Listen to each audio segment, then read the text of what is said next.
I remember my first memory being when I was in Hawaii and I got chased by a giant sea turtle. I don't remember much before that, but I think it was the first time that I ever felt fear, even though it was a giant harmless sea turtle. Also, my baby brother was born shortly after I got back, which was pretty cool. But since our family is growing and my house is very small, we had to move to Port Townsend from the really gross city of Federal Way, which actually was a big improvement, and I'm glad that I moved here. It's a small Victorian town on the water of Puget Sound, and near it is a cliff where I live next to. And on the cliff, it's very inspirational because you can see Canada, and it makes me feel at peace sometimes. I then made a bunch of new friends, which was really cool. And I respected them, and I thought of them as stars, but not like the stars in the sky, but just people to look up to, and like stars on TV, because I respected them. And they all did different things for me, and all had different qualities, and I thought that they were the coolest people in the world. In the summer, we usually took a lot of trips. I took trips all around the United States and parts of Canada. As of today, right now, I've visited 25 states, which is half of them, and I've been to most of the Canadian provinces. I've also been to Italy and Greece, which was a pretty amazing experience. But we do a lot of traveling.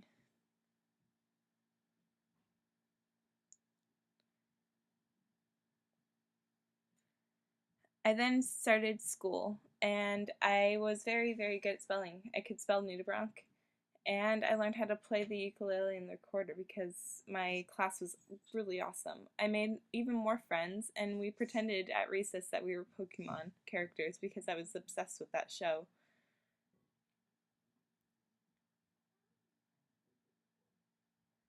Sadly, all my friends decided to move away, and I had never been so sad before because I was very lonely and I didn't know how to make new friends easily.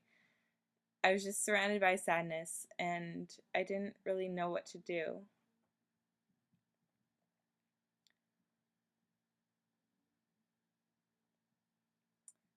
A little after that, I made some new friends and they became my new inspiration. I also thought about fairies, and me and my friends would also play fairies in my backyard, as well as I would imagine talking to trees, and I became sort of a tree hugger and in tune with nature. I would also collect tons and tons of Pokemon cards, and to this day I still have them, and I probably won't get rid of them.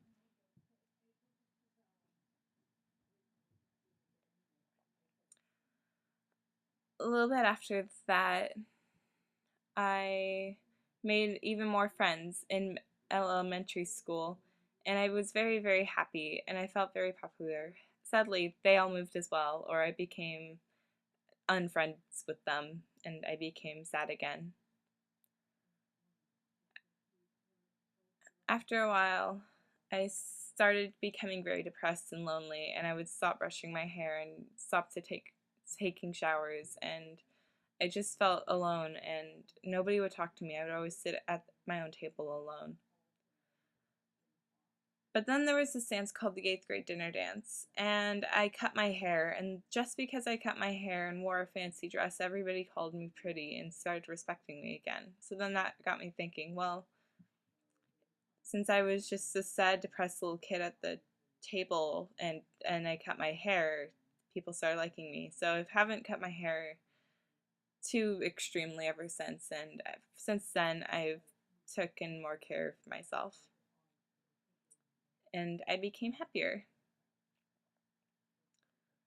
I also started soccer a while ago and I enjoyed it, but I wasn't really good at it at all. So I just did it for fun and exercise because I was very skinny.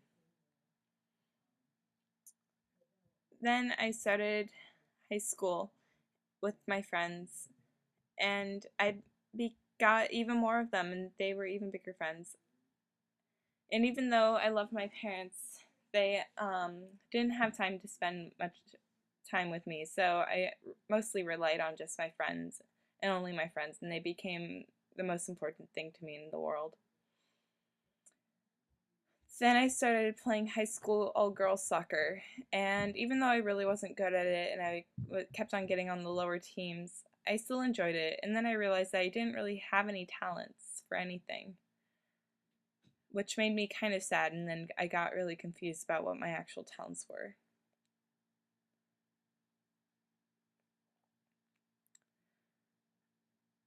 Then I decided that I really wanted to make a lot of people happy because I didn't want them to feel lonely and sad as I had.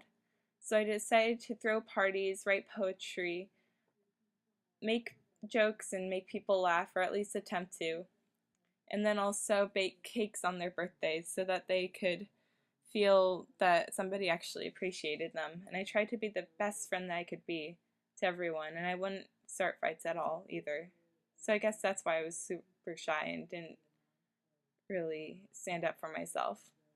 Then I got involved into the Port Townsend Marine Science Center, which really helped me discover a new world, and I got really interested in marine biology and trying to study the oceans.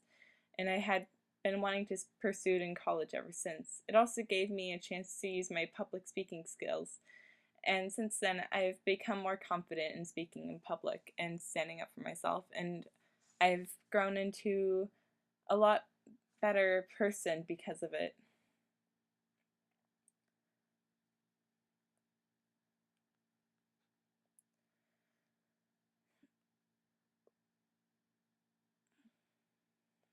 Later, I got really confused about everything that I wanted to do in my life, and everybody kept on wanting me to do all these things, and I didn't really know what I wanted to do. So I decided to just do what my friends liked and listen to the music that my friends liked, and also just play video games and did everything that my friends liked because I didn't want to lose them, and I thought that was the only way that I could still be friends with them, was doing stuff that they liked. But then I realized that that wasn't the case and that I had my own life. So I got really confused with my parents, my school, my friends, and just plain social life. So that messed up my brain pretty badly, and I just became this really perverted kid in sophomore year.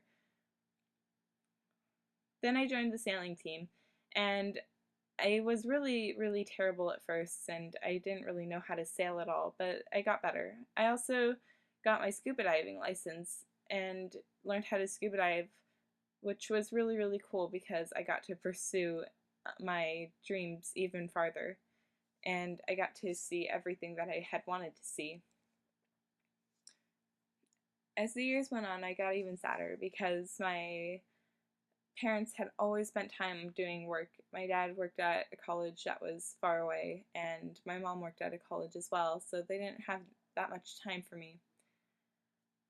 And I felt like I could only rely on my friends. My grandma also got sick.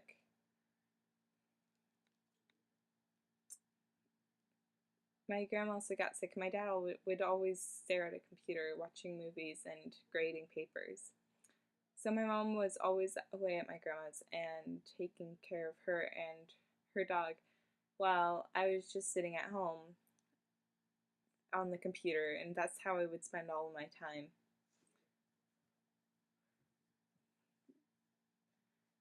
Then I realized that's how I didn't really want to spend my life, and I decided to live life to the fullest and try to make everything happy and inspire people. I really wanted to inspire people and tell stories to them and just get them really excited about things just as I was. And so far, that's been my life.